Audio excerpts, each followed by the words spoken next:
Hello friends, ഞാൻ ഷീബ ടെസി. പുതിയൊരു വീഡിയോയിലേക്ക് എല്ലാവർക്കും സ്വാഗതം. കുട്ടികൾക്ക് ലഞ്ച് ബോക്സിൽ കൊടുത്തുവിടാൻ പറ്റിയ നല്ലൊരു വിഭവത്തിൻ്റെ റെസിപ്പിയുമായിട്ടാണ് ഞാൻ ഇന്ന് വന്നിട്ടുള്ളത്. കുറച്ച് വെജിറ്റബിൾസും കോഴിമുട്ടയും ഒക്കെ ചേർത്ത് വളരെ ഹെൽത്തി ആയിട്ടുള്ള ഈ എഗ് റൈസ് തയ്യാറാക്കുന്നത് എങ്ങനെയാണെന്നൊന്ന് കണ്ടു നോക്കാം. ഇത് തയ്യാറാക്കാനായിട്ട് ഞാൻ ഇവിടെ ജീരകശാല അരിയാണ് എടുത്തിട്ടുള്ളത്. 240 ml കപ്പിൽ 1 കപ്പ് അരി ഏകദേശം ഒരു 15 മിനിറ്റ് നേരം കുതിർത്ത് വെച്ചിട്ടുണ്ട്. ഇനി നമുക്ക് അതിൻ്റെ വെള്ളം ഊറ്റിയെടുത്ത ശേഷം നമുക്ക് ചോറ് തയ്യാറാക്കാം. ചോറ് തയ്യാറാക്കാനായിട്ട് 1 കപ്പ് അരിക്ക് 2 കപ്പ് വെള്ളം എന്ന കണക്കിനാണ് ഞാൻ എടുത്തിട്ടുള്ളത്. അപ്പോൾ 2 കപ്പ് ഇളം ചൂടുള്ള വെള്ളം ആയതുകൊണ്ട് ഞാനത് ആ പാത്രത്തിലേക്ക് ഒഴിച്ചു കൊടുത്തിട്ടുണ്ട്. ഇനി ആ വെള്ളം നമുക്ക് നന്നായിട്ട് തിളപ്പിച്ചെടുക്കാം. അപ്പോൾ അതിലേക്ക് കുറച്ച് സ്പൈസസ് ആദ്യം ചേർത്ത് കൊടുക്കുന്നുണ്ട്. പട്ട, ഗ്രാമ്പൂ, 2 ഏലക്കയും കൂടെ ഇട്ട് കൊടുത്തിട്ടുണ്ട്. ഇനി ഇത് വെള്ളം തിളച്ച് വരുമ്പോൾ ചോറിലേക്ക് ആവശ്യമായിട്ടുള്ള ഉപ്പാണ് ചേർത്ത് കൊടുക്കേണ്ടത്. ഉപ്പിൻ്റെ പാകമൊക്കെ നന്നായിട്ട് നോക്കണം ഈ സമയത്ത്. ഇനി ഒരു അര ചെറുനാരങ്ങ നീരും കൂടെ അതിലേക്ക് ഒഴിച്ചു കൊടുക്കുന്നുണ്ട്. അരിക്ക് ചോറിന് നല്ല വെള്ള നിറവും അതുപോലെ അരിയൊന്നും ഒട്ടിപ്പിടിക്കാതിരിക്കാൻ വേണ്ടിയിട്ടാണ് നാരങ്ങ നീര് ഒഴിച്ചു കൊടുത്തിട്ടുള്ളത്. ഇനി നമ്മൾ ഊറ്റി വെച്ചിട്ടുള്ള ജീരകശാല അരി അതിലേക്ക് ചേർത്ത് കൊടുക്കാം. ബാസ്മതി റൈസ് വെച്ച് നിങ്ങൾക്ക് ഈ എഗ് റൈസ് തയ്യാറാക്കിയെടുക്കാം. ഇനി ഒന്ന് ചെറുതായിട്ടൊന്ന് ഇളക്കിയ ശേഷം നമുക്ക് മൂടി വെച്ച് ഏറ്റവും ലോ ഫ്ലെയിമിൽ ഒരു 10 മിനിറ്റ് നേരം കൊണ്ട് നമുക്ക് ഈ ചോറ് വേവിച്ചെടുക്കാൻ സാധിക്കും.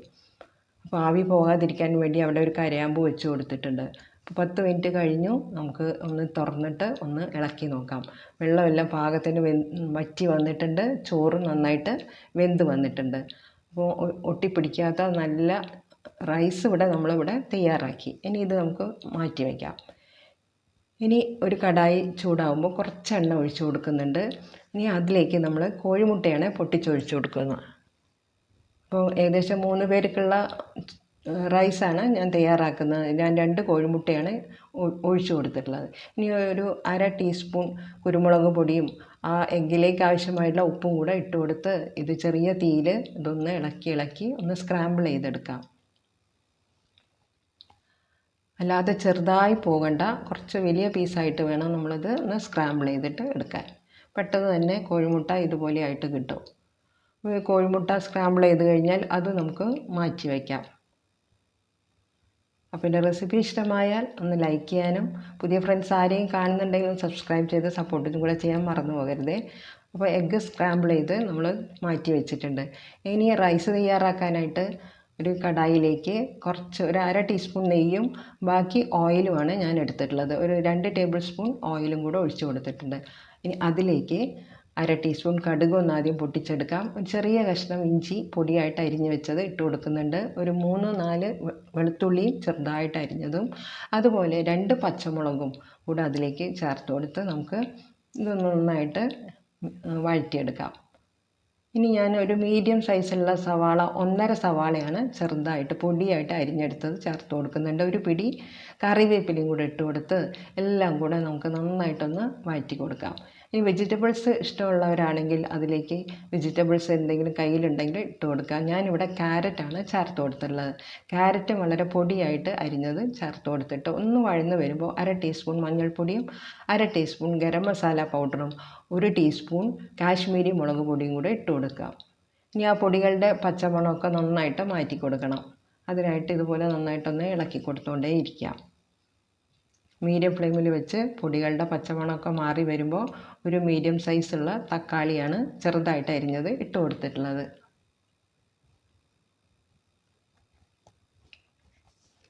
തക്കാളി ഒന്ന് ഉടഞ്ഞ് വരുമ്പോൾ നമുക്ക് അതിലേക്ക് ആ മസാലയിലേക്ക് ആവശ്യമായിട്ടുള്ള ഉപ്പും ഇനി അതൊന്ന് ചെറുതായിട്ടൊന്ന് വെന്ത് വരാൻ വേണ്ടിയിട്ട് ഒരു 1/4 കപ്പ് വെള്ളവും കൂടെ അതിലേക്ക് ഒഴിച്ചു കൊടുക്കാം.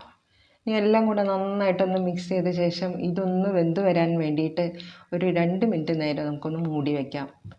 ലോ ഫ്ലെയിമിൽ വെച്ച് ഒന്ന് മൂടിക്കഴിഞ്ഞാൽ അത് നന്നായി വെന്ത് നന്നായി സോഫ്റ്റായിട്ട് വരും. ഈ സമയത്ത് നമുക്ക് സ്ക്രാമ്പിൾ ചെയ്ത് വെച്ചുള്ള കോഴിമുട്ട അതിലേക്ക് ചേർത്ത് കൊടുക്കാം. മസാലയുമായിട്ട് ആ എഗ്ഗ് നന്നായിട്ടൊന്ന് മിക്സ് ചെയ്തെടുക്കാം. ഇനി അതിലേക്ക് നമ്മൾ നേരത്തെ വേവിച്ച് വെച്ചിട്ടുള്ള ജീരകശാല അരിയുടെ ചോറ് അതിലേക്ക് ചേർത്ത് കൊടുക്കുന്നുണ്ട്. കുറച്ച് മല്ലിയിലയും കൂടെ അതിൻ്റെ കൂടെ ഇട്ട് കൊടുക്കാം.